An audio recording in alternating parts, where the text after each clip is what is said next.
आज अपन बात करने वाले हैं साइंस सेकंड ग्रेड का जो एग्जाम आने वाला है उसमें फिजिक्स पेपर को लेकर के। यहाँ अभी इस समय हमें क्या पढ़ना चाहिए, क्या हमें छोड़ना चाहिए, तो सुनो। एक तो जैसा कि मैं आपको पहले बता चुका हूँ, कुछ भी नया पढ़ने से आपको बचना चाहिए। कोई नई यूनिट इस समय आपको बिल्कुल नहीं पढ़नी चाहिए। पूरी फिजिक्स को पढ़ने के बजाय अब उन्हीं टॉपिक पे ज्यादा ध्यान दो जो आपने पढ़ रखे हैं, उन्हीं को ढंग से करो। दूसरी बात, देखो क्या धूप निकली है इस बारिश के मौसम में। आज मैं गांव आया हूं और घर के यहाँ छत से मैं आपका ये वीडियो बना रहा हूं। तो यहाँ तेजाजी महाराज के प्रोग्राम चल रहे हैं, इसलिए हमारे यहाँ उत्सव जैसा माहौल होता है। अब अपना एग्जाम को लेकर के अपन बात करें और तेजाजी महाराज हमारे साथ बहुत अच्छा करने वाले हैं। तो यहाँ देखो, एक तो इस समय हमें क्या पढ़ना चाहिए। 11th क्लास की सारी रिवीजन क्लासेस तो आपको यूट्यूब पे मिल जाएंगी। तो अगर आप वहां पे फटाफट रिवीजन अगर कर सकते हैं तो आप वो करिए। यूट्यूब का फायदा ये है कि स्पीड बढ़ा के अपन पढ़ सकते हैं, स्पीड को कम करके पढ़ सकते हैं। वहां भी इंपॉर्टेंट सवाल है तो आप एक बार उनको भी देख सकते हैं। अब जितना टाइम अपन को मिला 11th क्लास की अपने कक्षाएं वहां डाली, बात कर रहे हैं अपन 12th क्लास के लिए। तो इतना टाइम अपने पास में है नहीं कि 12th क्लास और बीएससी पार्ट की सारी क्लासें अपन वहां डाल सकें।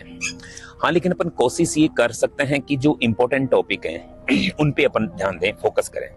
एक बात और, आपको पढ़ाते समय जिन टॉपिक पे स्टार लगवाया गया है, एमटीआर किया गया है, अगरबत्ती लगाई गई है, दीपक जलाया गया है, देखो आप हेलीकॉप्टर देखिए, क्या नजारा है गांव का यार, क्या नजारा है। इसलिए कहते हैं जन्नत है तो गांव में है। और मुझे गांव बहुत पसंद है। चलो ठीक है, अपन वापस अपने टॉपिक पे आते हैं। इस समय नया नहीं पढ़ना आपको। अपने जो बात स्टार्ट की, आपको नया कुछ नहीं पढ़ना है। जो आपने पढ़ रखा है उसी का रिवीजन करना है। और आपको पढ़ाते समय जिन टॉपिक पे स्टार लगवाया है, एमटीआर किया है, अगरबत्ती लगाई है, दीपक बनाया गया है, उन पे ज्यादा फोकस करो। और एक बात सुन लो ध्यान से, जिन टॉपिक पे स्टार लगवाया है, इंपॉर्टेंट बताया है, वो पूरी फिजिक्स में ज्यादा से ज्यादा 15 से 20% है। वो मटेरियल ज्यादा से ज्यादा 15 से 20% है। और उस 15-20% मटेरियल में 90% पेपर आने वाला है। गौर करना सर, ध्यान दीजिए। वो जो स्टार लगवाया, एमटीआर लगवाया, दीपक बनाया, कहीं कहा गया कि ये तो निश्चित रूप से आएगा, ऐसे बहुत सारे सवालों के लिए कहा गया। अब उस टॉपिक को सभी को मैं मिलाऊं तो वो ज्यादा से ज्यादा 15 से 20% पार्ट है और उसमें से 90% पेपर आपका आने वाला है। ठीक है, तो एक तो आप वहां पे ज्यादा फोकस करो। अब मतलब सब कुछ पढ़ने के बजाय बस उन्हीं टॉपिक पे जाओ, उन्हीं को पढ़ो। दूसरी बात मैं ये भी कहूंगा कि जो आपको पढ़ा हुआ नहीं है, जो टॉपिक यूनिट, उसको आप पूरी तरह से छोड़ दो। आपको 45 में से 45 नहीं लाने हैं भाई। बस जितना कवर किया है उसको ढंग से करो। पढ़ तो सारे गए, याद कुछ है नहीं। एग्जाम में बैठते हैं तो फिर नेगेटिव और करके आओगे, उससे बचो। इसके अलावा अगर मैं और बात करूं, एग्जाम में जब अपन बैठते हैं ना, ऑप्शन बेस पे भी सवाल को हल करने की कोशिश करना। ऑप्शन में चले जाना, सवाल पढ़ लिया ठीक है, ऑप्शन में चले जाना। कई बार ऐसा होता है कि ऑप्शन बेस पे ही सवाल सोल्व हो जाता है। जैसे बीमा बेस पे, अगर बाएं पक्ष की बीमा दाएं पक्ष की बीमा के बराबर नहीं है, या समान बीमा वाली राशियों को जोड़ा नहीं गया है, तो वो ऑप्शन निश्चित रूप से गलत होगा। अब सवाल चाहे वो कोई सा भी हो। बिल्कुल, कोई एग्जाम्पल दूं? बिल्कुल, मैं आपको एग्जाम्पल देता हूं। पिछली बार जो आपके आरपीएस में पेपर आया, एक शक्ति का क्वेश्चन आया था, पावर का एक क्वेश्चन आया था। अगर आप ऑप्शन में जाओगे ना, एक ही ऑप्शन ऐसा था जिसकी वीमा, जिसकी डायमेंशन पावर के बराबर थी। 3 ऑप्शन ऐसे थे जिनकी वीमा ही शक्ति के बराबर नहीं थी। अब जिसकी वीमा शक्ति के बराबर है ही नहीं, तो वो शक्ति के बराबर कैसे हो सकता है? मतलब अपन वहां से भी चेक कर सकते हैं। और सुनो, कुछ और टॉपिक का भी अपन को ध्यान रखना होगा। मैं सेंट्रोमास की बात करूं, हमें एक बात पता होनी चाहिए कि सेंट्रोमास मिलता कहां है। उस लाइन पर मिलेगा जो बॉडी को बराबर टुकड़ों में बांटे। दूसरी बात, ज्यादा द्रव्यमान के नजदीक मिलता है। अगर ये बात हमें पता है तो कई बार मुश्किल से मुश्किल सवाल भी चुटकियों में सोल्व हो जाता है। और बताता हूं, इस बार आरपीएससी फर्स्ट ग्रेड के एग्जाम में सवाल पूछा था, एक कोलिजन का, एक टक्कर का, कि एक बॉडी है, वो वी वेलोसिटी चलती, वी वहां कुछ दे रखा था, जैसे 5 मीटर पर सेकंड दे रखा था, और वो दूसरी बॉडी जिसका मास इक्वल है उससे जाकर के प्रत्यास्थ टक्कर करती है। टक्कर के बाद उनकी वेलोसिटी क्या होगी? हमें लगता है कि न्यूमेरिकल है, न्यूमेरिकल नहीं है। एक थ्योरेटिकल लाइन लिखवाते हैं कि मास इक्वल हो, टक्कर इलास्टिक हो, तो टक्कर के बाद बॉडी दोनों जो वस्तु हैं, दोनों पिंड हैं, उनके वेग आपस में चेंज हो जाते हैं। बस ये लाइन आपको याद रखनी थी, आपको टिक करना था। ऐसे बहुत सारे सवाल ऐसे आपको वहां मिल सकते हैं, ऐसे होते हैं। अब वहां कितने आते हैं वो तो देखो, बहुत सारे सवाल ऐसे होते हैं जो अपन रीमा बेस पे और ऑप्शन बेस पे उसको सॉल्व कर सकते हैं। ठीक है, इसके आगे अगर अपन बात करूं, किसी भी सवाल को, चाहे मुश्किल से मुश्किल सवाल है, ज्यादा से ज्यादा 2 मिनट देनी, इससे ज्यादा नहीं देना। मुश्किल सवाल के लिए अगर आपको लगता है, भले वो आ भी रहा है, आपको लगे कि मैं इसको सोल्व कर लूंगा, लेकिन अगर 2 मिनट से ज्यादा का टाइम लग रहा है ना, आप उसको एक बार के लिए आप उसे मार्क करिए, आगे बढ़िए अगले वाले राउंड में उसके बारे में सोचिए अगर टाइम बचता है तो। इस बार ऐसा हुआ, इस बार आरपीएससी फर्स्ट ग्रेड के एग्जाम में 2-4 सवाल ऐसे थे, 2-4 भी नहीं बल्कि इतने भी नहीं, तो 2-3 सवाल ऐसे थे जो मुश्किल थे।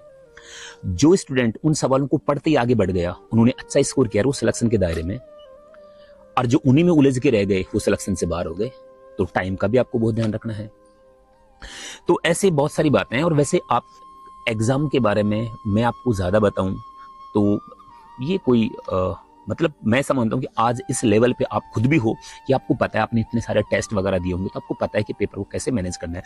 टाइम का बहुत ज्यादा ध्यान रखना है, स्वास्थ्य का बहुत ज्यादा ध्यान रखना है, इसमें नींद इस समय पूरी लेनी है। तो ये सब बातें थी जो अंत में मैं अगर मैं बोलूं, 11th क्लास की रिवीजन क्लास अपन ने यूट्यूब पे डाली रखी है, वो तो आपने देख ली होगी। वहां से लगभग 20 सवाल कवर होने वाले हैं। ध्यान दीजिए सर, जो यूट्यूब पे जो रिवीजन क्लास है और एक चैप्टर पूरे चैप्टर को 1 घंटे की क्लास में कवर किया गया है, वहां से लगभग 20 सवालों का मैटर कवर हो रहा है आपका। अगर वहां उन क्लासों को जाकर के आप जल्दी अगर आप रिवीजन करते हैं उनका, तो आपको बहुत बेनिफिट होगा। 12th क्लास की मैं बात करूं तो अब 12th क्लास में सारी यूनिट के लिए अपन वीडियो बना के डाल नहीं सकते क्योंकि इतना टाइम ही नहीं है अपने पास में। लेकिन जो इंपॉर्टेंट टॉपिक है जो मैं आपको बता सकता हूँ मतलब इनको तो आप पढ़ के जाना, आने को तो कुछ भी आ सकता है, लेकिन जो मैं बताने जा रहा हूँ उनको तो एक बार आप पढ़ के जाना अगर आपको टाइम है तो। और वो भी अगर ये सब चीजें आपकी पहले से पढ़ी हुई है तो, अगर पढ़ा हुआ नहीं है तो आप बिल्कुल मत पढ़िए। अभी समय वही पढ़िए जो आपने पढ़ रखा है। वहां मैं अगर बताऊं 12th पार्ट में अगर मैं चले जाऊं, इलेक्ट्रोस्टैटिक्स में जाऊं, गाउस का नियम और फ्लक्स की परिभाषा, विद्युत फ्लक्स मतलब, तो गाउस का नियम और विद्युत फ्लक्स, यहां से एक सवाल निश्चित रूप से आने वाला है सर। एक डाइपोल को पढ़ के जाना, विद्युत द्विध्रुव को पढ़ के जाना, वहां से सवाल आने की संभावना है। आगे बढ़िए, एक पोटेंशियल को लेकर के सवाल पूछ सकता है, विद्युत विभव को लेकर के एक सवाल पूछ सकता है, जैसे जिसमें सम विभव पृष्ठ को लेकर के उसको सवाल पूछना चाहिए। ठीक है, इसके आगे बढ़े अगर अपन तो करंट इलेक्ट्रिसिटी में प्रतिरोधों के संयोजन पे एक सवाल पूछेगा। इसके अलावा किरचॉफ के नियम पे एक सवाल पूछेगा, किरचॉफ नियम, और जो व्हीटस्टोन ब्रिज वाला है वहां से एक सवाल पक्का आने वाला है। किरचॉफ के नियम पे एक सवाल पक्का आएगा। थोड़ा आगे बढ़ो, मैग्नेट वाले चैप्टर की मैं बात करूं तो यहाँ जो इंपॉर्टेंट जो सवाल है मैं आपको बताता हूँ, वो आता है, वो एक कांस्टेंट लेंथ का वायर है, उसे मोड़ करके अपने अलग अलग फेरों वाली कुंडली बनाते हैं, उनके केंद्रों पर चुंबकीय क्षेत्र का अनुपात क्या होगा, वो बहुत इंपॉर्टेंट है कांस्टेंट लेंथ के लिए। ध्यान दें, वहां B प्रोपोर्शनल टू N नहीं होता है, वहां B proportional to N square होता है। ध्यान देना, सवाल यहां से पूछ सकता है। दूसरा, वो जो मूविंग चार्ज होता है और मैग्नेटिक फील्ड में राउंड करता है, सर्कल पाथ में राउंड करता है, वहां टाइम पीरियड की वैल्यू क्या होगी, टाइम पीरियड की वैल्यू किन पे डिपेंड करती है, फ्रीक्वेंसी यानी कि आवर्ती किस पे डिपेंड करती है, वो आपको ध्यान रखना है। इसके अलावा आवर्तकाल किस पे डिपेंड नहीं करता, ये आपको ध्यान रखना है, और वो आवर्तकाल वेलोसिटी पे डिपेंड नहीं करता, ये आपको ध्यान रखना है। यहीं पे एक टॉपिक आता है वेग वर्णकारी कक्ष, वेलोसिटी सेलेक्टिव चेंबर, जिसमें ई वेक्टर और बी वेक्टर एक दूसरे के परपेंडिकुलर होते हैं। और यहाँ एक बहुत इंपॉर्टेंट चीज है कि लॉरेंस बल जीरो होने के लिए क्या कंडीशन होनी चाहिए, ई में, बी में, वी में क्या रिलेशन होना चाहिए, वेलोसिटी क्या होनी चाहिए। तो एक ट्रिक बताता हूं मैं, E equal to B V number 1, मतलब E equal to B into V, equation number 1, जिसको अपन E equal to B V number 1 के हिसाब से याद रखना है। एक सवाल यहां से पूछेगा, मतलब आप तो समझो, आंख बंद करके E दे दे, B दे दे, V दे दे, और तीनों में रिलेशन पूछे तो आपको ध्यान रखना E equal to B V number 1, खत्म। आगे बढ़ो, फेराडे के नियम और लेंस के नियम पे क्वेश्चन आने वाला है। और यहाँ जो सबसे इंपॉर्टेंट है वो है एक स्व प्रेरण गुणांक L का जो मान पूछेगा, वो फॉर्मूला जो आपको आता है। अब देखो, सारी चीजें तो मैं अभी ऐसे एक वीडियो पे कैसे ही बता सकता हूँ, लेकिन मैं फिर भी बताऊं तो जो E का मोड इक्वल टू L और फिर DI अपॉन DT, यहां से देखो ग्राफ बना के पूछ सकता है या L की वैल्यू पूछ सकता है। इंपॉर्टेंट है भाई, यहां से ध्यान रखना। आ जाओ आप 12th के उस सेकंड पार्ट में, ऑप्टिक्स में आ जाइए। एक सवाल पूर्ण आंतरिक परावर्तन पे आने वाला है, टोटल इंटरनल रिफ्लेक्शन पे एक सवाल आने वाला है। बिल्कुल पढ़िएगा सर उसे। इसके अलावा लेंस की बात करूं, लेंस मेकर फॉर्मूला पढ़ के जाना, लेंस मेकर फॉर्मूले में एक सवाल आने वाला है। इसके अलावा मैग्निफिकेशन पावर यानी कि आवर्धन क्षमता किसके लिए, दूरदर्शी के लिए पूछ सकता है और सूक्ष्मदर्शी के लिए पूछ सकता है। दूरदर्शी सूक्ष्मदर्शी दोनों ही इंपॉर्टेंट है, आजकल दोनों ही मार्केट में चल रहे हैं, एक से बढ़ के एक आ रहे हैं, समझ लो। तो ये अपन को ध्यान रखना, 3 सवाल यहां से कवर होने वाले हैं। फिर मैं वेव ऑप्टिक की बात करूं तो वेव ऑप्टिक में देखो क्या होगा, एक सवाल YDAC पे आएगा, यंग डबल स्लिट एक्सपेरिमेंट पे। लिख लो भाई, लिख लो, एक सवाल YDAC पे आने वाला है। दूसरे सवाल की अगर मैं बात करूं, अगर मैं पोलराइजेशन में चले जाऊं तो निश्चित रूप से एक सवाल ब्रूस्टर के नियम और मेलेस के नियम को लेकर के आने वाला है। या तो ब्रूस्टर के नियम पे पूछ ले या मेलेस के नियम पे। मुझे लगता है ब्रूस्टर के नियम पे इसलिए आना चाहिए क्योंकि पिछली बार मेलेस के नियम पे पूछ लिया है, लेकिन कई बार बैक टू बैक वो मेलेस के नियम पे या ब्रूस्टर लॉ पे पूछ सकता है, ये ध्यान रखना है। एक विवर्तन डाइफ्रैक्शन को लेकर के भी आपको सवाल ध्यान रखना है, डाइफ्रैक्शन पूछ लेगा, या फिर जैसे रिजॉल्विंग पावर है, रिजॉल्विंग लिमिट है, वो उसके बारे में एक सवाल पूछ लेगा। तो ये टॉपिक आप लिख लीजिए सर, अगर आपको लगता है कि ये पहले से पढ़े हुए तो आप पढ़ना, पहले से पढ़े हुए तो पढ़े हुए नहीं है ना तो कोई दिक्कत नहीं है। पढ़े हुए नहीं है आपके तो देखो ऐसा है कि जो पढ़ा हुआ है उसी पे फोकस करना है और उन्हीं पे टाइम देना आपको एग्जाम में। सब यकीन मानो आपको नुकसान नहीं होगा, अच्छा लगेगा और ठीक ठाक स्कोर कर पाओगे आप आराम से। मतलब ठीक ठाक का मतलब है सिलेक्शन के दायरे में आ जाओगे यार, वो ठीक ठाक ही होता है। आगे बढ़ूं मैं तो जो मैटर वेव वाला है, द्रव्य तरंग, एक सवाल आता है और सवाल आता ही क्या है वहां से, एक इलेक्ट्रॉन, एक प्रोटॉन, ड्यूटन और एक अल्फा कण, इनकी डी ब्रोगली तरंग दैर्ध्य का अनुपात बताओ, इनकी डी ब्रोगली तरंग दैर्ध्य बताओ। बस इतनी सी बात अपन से वहां पूछता है। इसके बाद में बात करो, अगर मैं न्यूक्लियर फिजिक्स में चला जाऊं तो अर्ध आयुकाल, माध्य आयुकाल, इनमें आपस में संबंध पूछ लेता है, ठीक है। अल्फा बीटा गामा के बारे में छोटी मोटी बातें वहां पूछ लेता है। न्यूक्लियस के बारे में बात करूं तो देखो न्यूक्लियस में क्या पूछता है, एक तो न्यूक्लियस का साइज, उसकी radius R proportional to E⁻1/3, ये बहुत इंपॉर्टेंट है। उसके बाद में अगर अपन बात करें तो जैसे नाभिक के विखंडन वाला है, और वो तो थोड़ा सा आपको देखो फिर देखना ही पड़ेगा उसमें, तो ठीक है। एक छोटा सा सवाल पार्टिकल फिजिक्स को लेकर के पूछ लेगा, अगर पढ़ रखा है तो पढ़ो, नहीं तो कोई बात नहीं। अगर मैं क्वांटम फिजिक्स की बात करूं तो हाइजेनबर्ग के अनिश्चितता के सिद्धांत पे एक सवाल इस बार आने वाला है। हाइजेनबर्ग का अनिश्चितता का सिद्धांत इस बार आने वाला है। एक विमी बॉक्स को लेकर के एक सवाल पूछने वाला है, ठीक है। आइगेन तरंग फलन के बारे में एक सवाल पूछ सकता है। तो ये 2-3 सवाल यहाँ से आने की, 2-3 पॉइंट है जहां से 2 सवाल आने की संभावना है। एक वो आइंस्टीन का सापेक्षवाद का सिद्धांत भी थोड़ा याद करके जाना कि वेलोसिटी के साथ में एक मास का फॉर्मूला है, वेलोसिटी के साथ एक लेंथ का फॉर्मूला है, वेलोसिटी के साथ में टाइम का फॉर्मूला है, जिसे टाइम डायलेशन कहते हैं आप।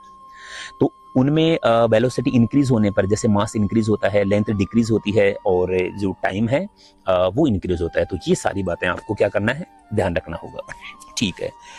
तो मैं ऐसा मानता हूं कि जो मेन पॉइंट थे वो मैंने आपको बताएं। आप बस अगर इस समय आपके पास में जब टाइम होता है तो सबसे पहले इनको पढ़ो, बाकी भी पढ़ो, मैं ये नहीं करूं। और सवाल वैसे तो देखो वही वाली बात है, भगवान कोई है नहीं, कहीं से आ सकता है, लेकिन ज्यादातर जो चांस बनते हैं इन्हीं टॉपिक को लेकर के, इन्हीं के इर्द गिर्द, इन्हीं के आसपास से सवाल आपको पूछे जाएंगे, ठीक है। तो फिर अब मैं मेरी बात अब यहीं खत्म करता हूं और मेरी शुभकामनाएं आपके साथ में है और आपका पेपर सच में बहुत अच्छा होने वाला है। आप बस मस्त रहिए, खुश रहिए, स्वस्थ रहिए। श्री कृष्ण गोविंद हरि मुरारी, हे नाथ नारायण वासुदेवा, श्री कृष्ण भगवान की जय। Thank you.